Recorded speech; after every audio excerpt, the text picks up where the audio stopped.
Welcome back, everybody, to Brown Bag Bets, powered by BetSperts. We are your daily dose of quick hit handicapping and sports betting picks. I'm Alex Christensen, and joining me, as always, is Mr. Andy Molitor. And it's weird. I mean, Andy claims to be a Minnesotan, but really, I don't think he's ever seen hockey. So we need help.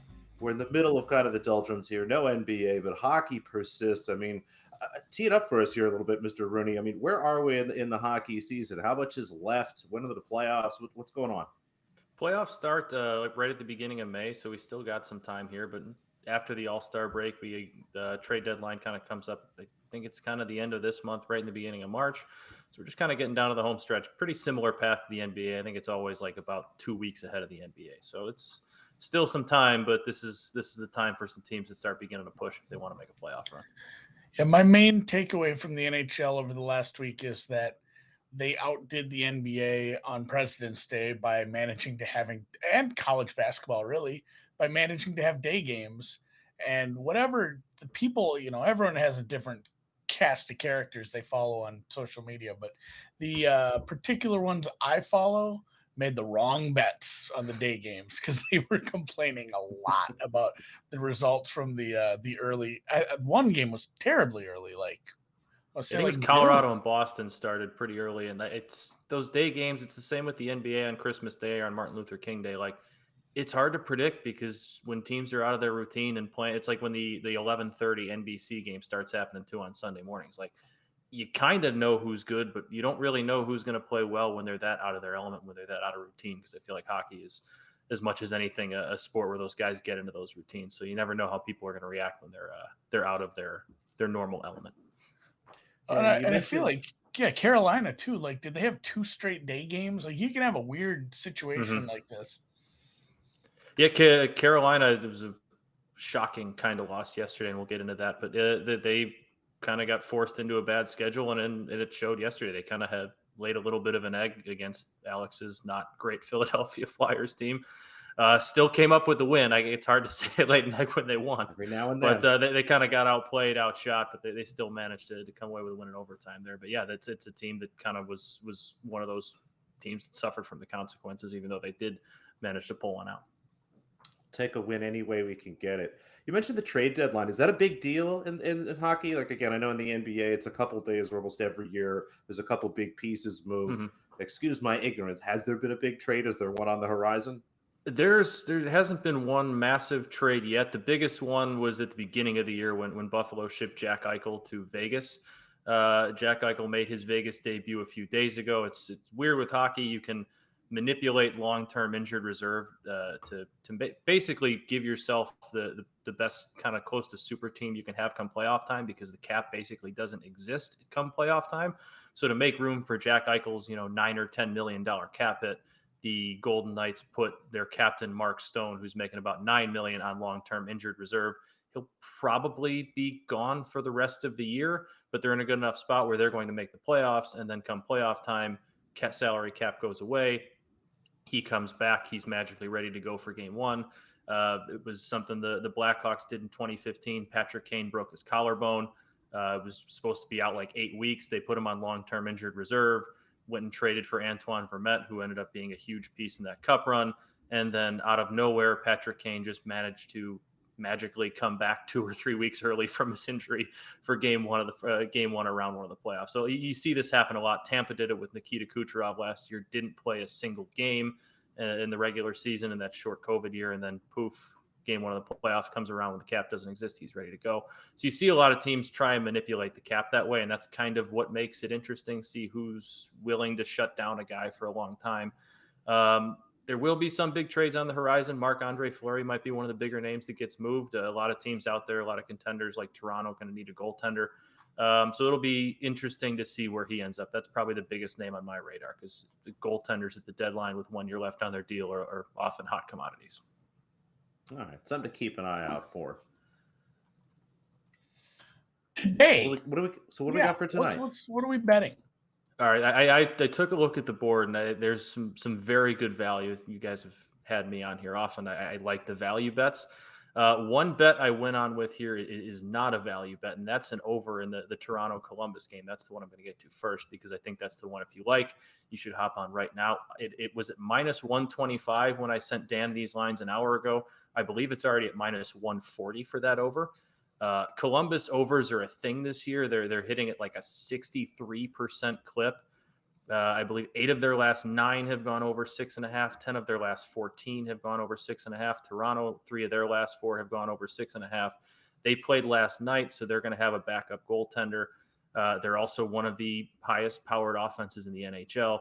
Columbus scores a whole lot of goals. They don't really play defense. They don't have very good goaltending. Their top 2 goaltenders are still kind of hurt. So that's an over that if you can get that at 6.5 and minus 140 is a lot of juice, but I really do kind of think that one's going to hit. So if you feel comfortable, go ahead and roll that one, or maybe even try going with an alt over at minus 7. Oh boy, you just reading my mind, Matthew. Andy, over 8.5. I've been on this show with you before, and I've seen you enough on it. I know you love a good alt line, so that's why I wanted to throw that line in there for you. Go get an alt over 7.5, get an alt over 8, have some fun with it. Maybe take the alt over 6.5 to kind of hedge yourself a little bit, but don't hesitate to try an alt over on that one. Exactly. I think 7.5, 8.5, 10.5. I think I recall giving you a White Sox Tim Anderson bet where I gave you like an over 4.5 bases total, and you did that same thing, and I think you ended up winning a couple $100 on that one because you just took like over 8.5 bases and you ended up hitting everything. Had a good day. He did. That's what you get for listening to my homer picks sometimes. I am going to go with another pair of puck lines. I'll start with your Flyers, Alex. They're bad, as you probably know. They're 2-11-7 in their last like 20 games. So that's math that up there. Yeah, that's 20. Did have a tough, hard-fought overtime loss to Carolina last night, 4-3 in overtime, or yesterday, I should say, in overtime. But second end of a back-to-back going up against a very physical, tough St. Louis Blues team that can actually kind of beat you both ways now. They can either play you tough or they have the skill to outscore you. That's just a really tough matchup for what's not a very good Philadelphia Flyers team right now. And if you're going to give me plus money with that, I really like those odds. The Blues have been playing pretty good hockey lately. And like I said, the Flyers just not. They've lost 5 in a row. I think 4 of those have been by 2 or more. So that's a team you just kind of want to fade right now if you're going to get a team as good as St. Louis at plus 115. That's one to take. And Andy, if you want to look for like an alt -2, see what they're going to pay you for that. If that can get you up to like plus 140, might also be worth a shot there as well. I like a good blowout. I hope all these games are blowouts. I hope so too. And then the Florida Panthers, I've been on them all year. I think right now they're the best team in hockey. They are coming home after a pretty long layoff, not a long layoff, pretty long road trip. So that's the one thing that scares me. I know, Alex, you talk about it in the NBA a lot. A lot of times teams coming back from a long road trip, first game home, they're due for a little bit of a letdown. That said, my counterpoint to that with the Panthers is they're 23-3-0 at home this year. So they've had these situations and have clearly gotten through them a couple times. Nashville is a team that's kind of battling for the playoffs in the West. They're going to be a lower seed. They're, I think, 4th in the Central right now. They're battling it out with a handful of teams for those last couple playoff spots, but they're in a little bit of a skid. They are a little bit banged up right now. I believe 3 of their last 5 they've lost by 2 or more, and Florida, I just cannot stress enough, is the best team in the NHL right now, especially when they're at home. So if you're going to give me plus 120, again, I know it's the whole coming back from a long road trip thing, but that's just value that's kind of too good to pass up on what's been hockey's best team, especially as of late. I get down with that.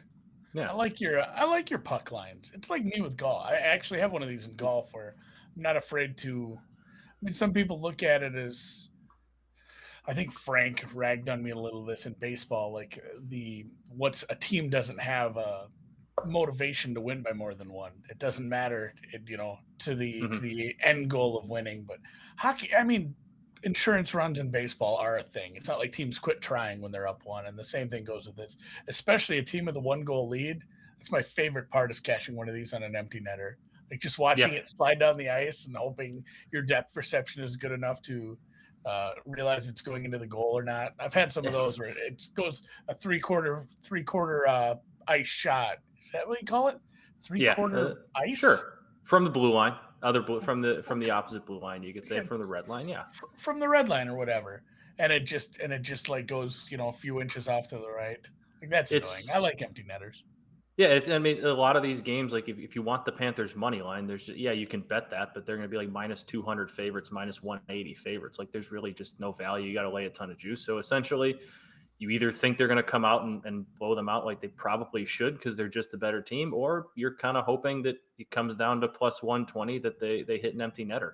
That's kind of just a fun thing to root for. And there's a whole lot more value, I think, in betting the puck line, as I've talked about on here in my blogs and just about all season long. Sure. Good segue too.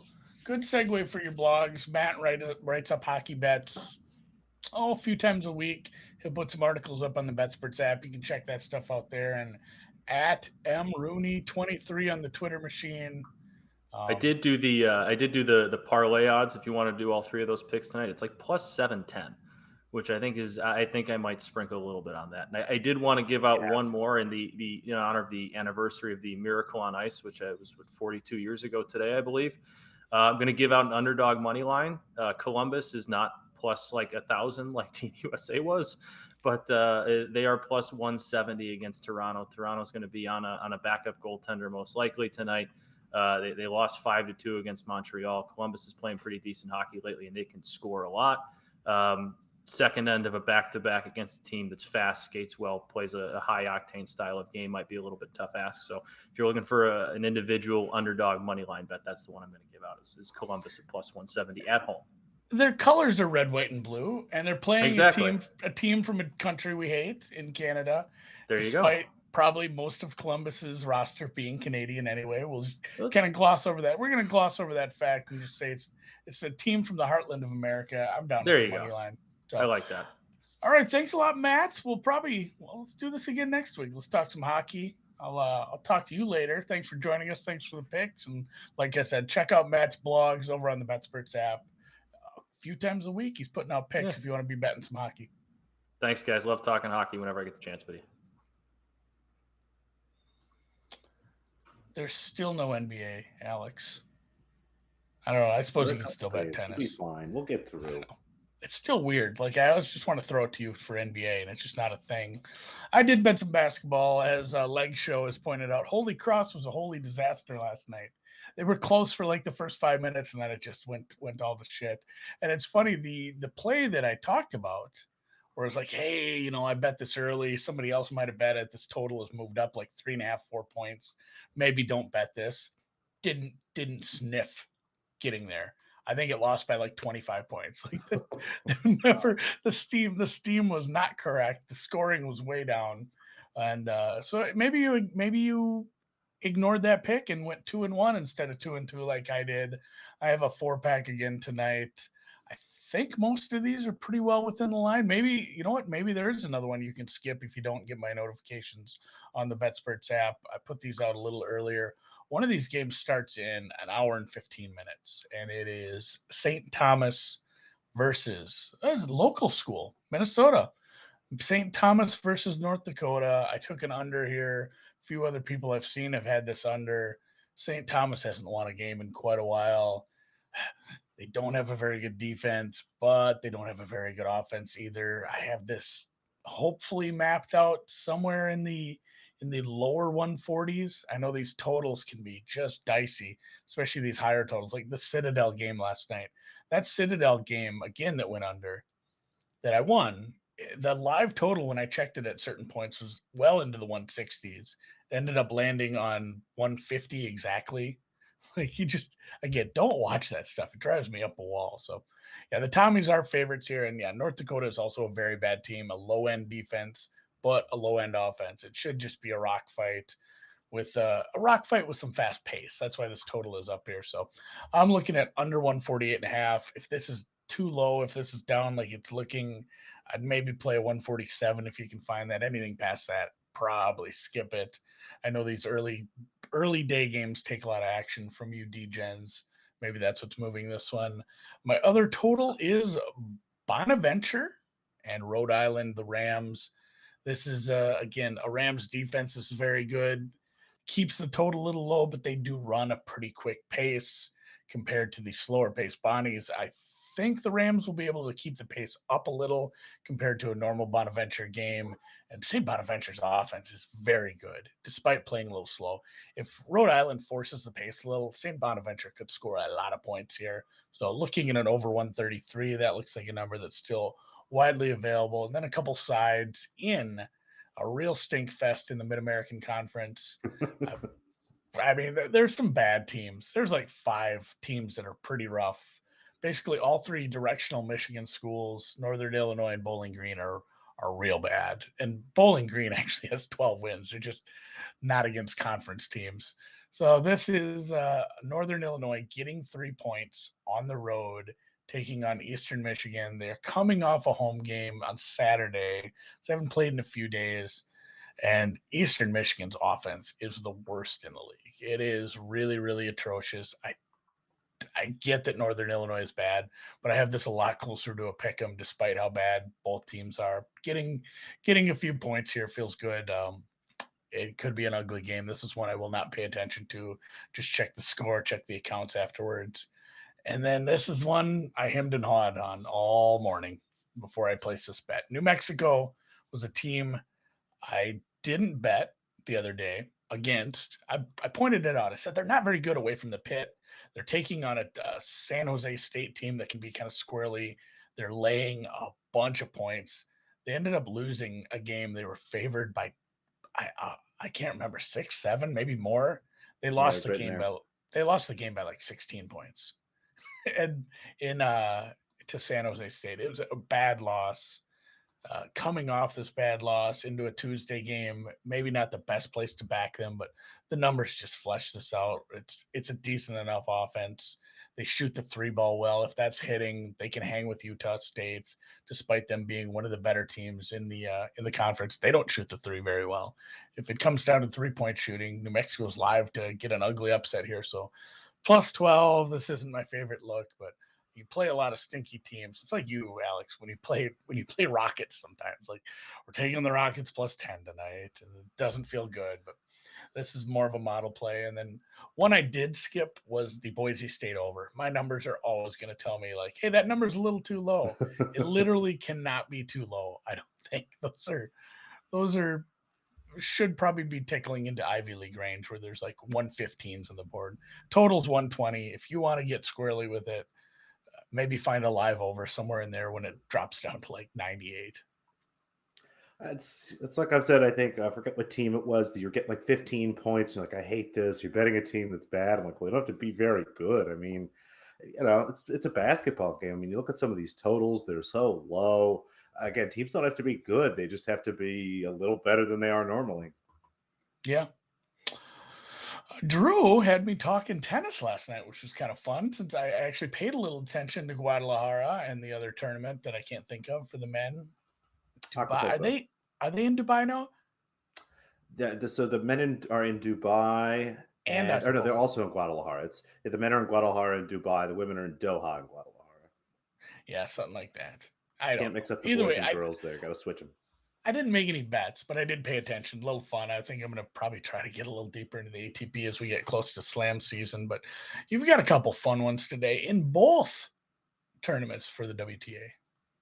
Hey, Doha cruising right now. A couple matches on. Jill Teichman, a big favorite here. Looks like she's going to beat Van Uytvanck. We'll see how that goes. Sabalenka putting one on Cornet here. Curious to see kind of what happens there. Swiatek and Golubic just started. Saw a couple smart people bet the over there. No plays for me. But in Doha, this one again will be tomorrow morning. These have started around 3, 4 o'clock in the morning, East Coast time. Going to take a set under here and wait a little bit. This line's just starting to open. You should be able to find under 9 plus 110 or under 9.5, like minus 140, a handful of places once this opens. And really what I look at this here, these two historically have played very quick sets. They played a handful of times. Most sets go under 9, but a lot of 3-set matches here for both, and a lot of 3-set matches in general on these courts. I'm not sure what about these courts. It seemed to be generating a lot of tiebreakers and a lot of 3-set matches. It could be, how level the field is and how good everyone is. So you're seeing more competitive matches and things like that. But, Mertens has generally been pretty good here. I think she can take a set. So I'm not going to go with the under, But again, I think the sets here are going to be pretty quick. We're looking at 6-3, 6-2, I think, in each set, whether it be 2 or 3. So grab a first set under 9 plus 110 was my preference. I'll take the push on the 6-3. If there's a 9.5 at minus 145 or better, go ahead and play that as well. Again, that'll be open in a little bit. Match starts early tomorrow morning, about 4 o'clock Eastern. And then Guadalajara, I believe both of these are this afternoon. At the very least, the first one here, we're going to take a parlay, put Camila Osorio Serrano, who they've actually just cut down to Camila Osorio. So books are kind of adjusting her name there. Again, look for Osorio or Osorio Serrano. She was actually a 4-name player for a while. So she's down to 2, which I guess is nicer for everybody. Like her here over Victoria Tomova, has done well in Mexico the couple times that she's been here before. Have her on the outright here. She's only minus 230. I would have her minus 300 in that spot. And then Rebecca Masarova, I was actually able to grab her earlier around like minus 125, minus 130. She's out to minus 150, which again still looks like value to me. I had her at minus 165, almost minus 170. And that's before, again, considering she's a qualifier. She's been here, played a handful of matches in the altitude. Chloe Piquet coming in here pretty fresh. Put the two of them together, you get plus 140. Again, the way parlays can be good or bad. I have a little bit of edge on both these money lines. So instead of trying to lay a bunch of juice, put them together, should still be okay there. And then the next one's a total. Potapova Shmedlova, 21. Actually played this at minus 115. I would play this at minus 120 or better. If you have a 21.5 at better than standard juice, that's fine. Thought maybe about going over 2.5 sets here, but only found plus 150. If you happen to find an over 2.5 set price at like plus 160, again, lines are still opening on here. Go sprinkle that for a little bit there, but should be a very competitive match here. The two have played a couple times before. All those matches going 3 sets, long sets in both of them. Again, expecting just a competitive match. Kind of, again, a continuation of what we've seen a little bit here. So over 21 at minus 120 or better, and then 21.5 at minus 105 or better. I like a little bit of everything. Mm-hmm. Prop, parlay, total. The half asks if we missed talking soccer. We didn't talk much soccer. I just didn't get time to dig into the 2 matches. I'm not super excited about the Chelsea match. Dan, if you scroll up in the chat a little, Dan has an anytime goal. What is it, Alex? It's his number's 22. Timothy Weah or Way, I don't know. But yes, he's number 22 for Lily. He turns 22 today, and today is February 22nd, 2022. So I think that you should go ahead and take his anytime goal scorer to win $222.22. Whatever the number is there. We're going to go for a karma play there. I mean, go ahead and play it for a bigger number if you want. Toss an extra 2 on there, but I think you got to at least get the 5. Do we know who he plays for? Lil? Is it Lil or Lily? I don't know. I don't know. You know what? I don't follow. Well, it's French. You generally pronounce less letters when it's French. Lille. I don't follow the French league because it stinks outside of one team. I mean, Chelsea's been rolling people. They're just going to keep rolling people, you think? I mean, well, that's the thing. I looked at Lille's head-to-heads here, and they played PSG. What was it? A couple weeks ago, they lost 5-1 at home. Like when they play a really good team, they might just get the shit stomped out of them. So be interesting to see how this turns out. Maybe a look at the over live if it starts a little slow. Looks like this total is just sitting at 2.5. So maybe Chelsea team total over. I don't know. I'm staying off these. I'll dig into the Champions League matches tomorrow. I think there's a much better slate tomorrow. I'll have some more golf tomorrow. I started out with a couple matchups. I haven't placed any outrights yet. I've been very tentative on those this year. I don't like how my model's shaping up on most of these tournaments. We talked about last week. The whole top 10 was there. 8 out of the next 20 guys were there, or 8 out of the next 10. There's only 5 out of the top 25 at this tournament. This field is much, much, much, much worse. Like we're looking, why is Sung JM like 10-1 some places? It's because the field stinks out loud. A lot of people take this week off, which is fine. It's still a good tournament. It's a tough course. We're heading over to Florida where there's some Bermuda, and I did play 2 matchups. The one is a little scary because I know a lot of smart people that are just continuing to ride the Cameron Young train, and I guess that's fine. I don't know if his approach game is continually repeatable. He's had a nice month, But if you look at a big sample size, his stats on approach have not been this good. If that regresses at all, like this is probably a misprice. He's getting priced up a little higher based on some of these results he's had. So I I don't love doing this. It's a little more of a contrarian play, but Aaron Wise over Cam Young -110, and then the other one I do really kind of love. This one stuck out like a sore thumb, especially last week. It's the with Mito being the flavor of the week and Joaquin Neiman winning. It's South American golf. Who cares about the Saudi league? Maybe we start a Venezuelan league and everybody heads down Ooh. there because it's the age of the South American golfer. And I took Viegas and I laid the 1.5 strokes, as I alluded to earlier when we were talking hockey, over Henrik Stenson. And Henrik Stenson here is definitely a fade for me. He is just coming over to America. He played, the DP Tour. He didn't place very well in any of the events, the Dubai's, the Abu Dhabis. He made cuts, but he didn't play all that well.